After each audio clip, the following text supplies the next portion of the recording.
समय आता है तो हमको बेआरामी हो जाती है, बस जाऊं। अब बच्चे बहुत दुखी हैं, पुकारते हैं, तरस पड़ता है अब बच्चों के पास जाऊं। ड्रामा में जब समय होता है तब ख्याल होता है बस अब जाऊं।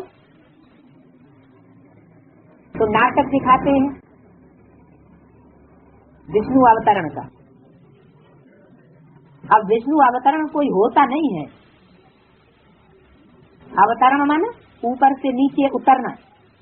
तो विष्णु कोई ऊपर बैठा हुआ नहीं है जो ऊपर से नीचे उतर के आएगा। गरुड़ पर सवार होकर आया,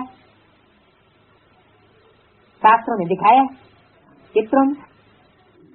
अब लक्ष्मी नारायण गरुड़ पक्षी पर सवार कैसे होंगे? सवारी भी किस पर? गरुड़ पंछी पर। गरुड़ क्या खाता है? सर्पों को खाता है। कामी, क्रोधी, लोभी, मोही, अहंकारी, इनकी यादगार सर्प दिखाए जाते हैं। 5 विकार रूपी सर्प। तो उन सर्पों को खाने वाला है गरुड़, और उस पर सवारी की विष्णु ने। तो गरुड़ पर सवार कैसे होंगे? दिन में प्रतिदिन मनुष्यों की बुद्धि खत्म होती जाती है। वो भी गरुड़ उड़ने वाला पंछी, ऊंची तेज में उड़ने वाला, और खाता है सांपों को। सांपों को खाने वाले के अंदर जहर भरेगा कि नहीं भरेगा? तो उस पर सवारी कौन करता है? विष्णु देवता।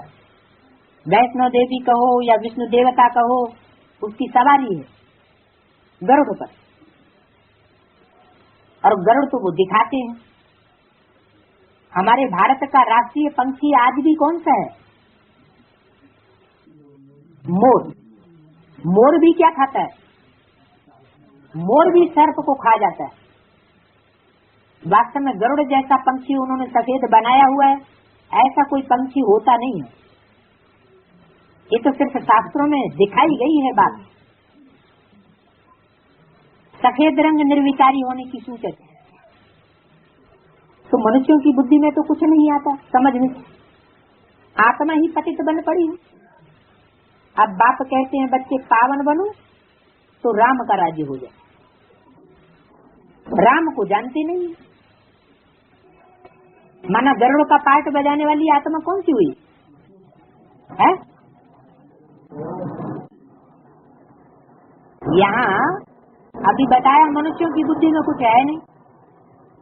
वो समझते हैं गरुड़ पर सवार होकर के विष्णु आया। तो गरुड़ पर सवार होकर नहीं आया तो किस पर सवार होकर आया?